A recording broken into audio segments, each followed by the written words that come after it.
this New Jersey Transit Line Newport draw. Now that's a railroad swing bridge, and it's right next to the Stickle Memorial Vertical Lift Bridge. Now this bridge crosses the Passenger River, located in Newark, New Jersey, and it's still in use. And this is a nice one. Yep. So, and Newark, New Jersey has movable bridges too, and so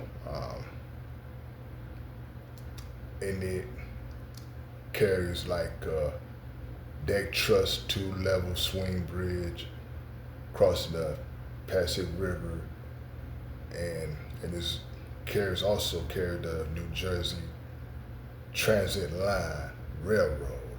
So it was built in 1903.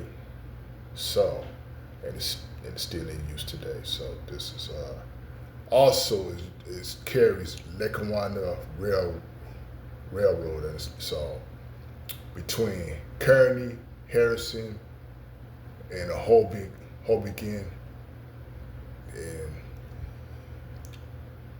located in Newark, New Jersey. So yeah, this is called a Newark draw, which is a railroad swing bridge.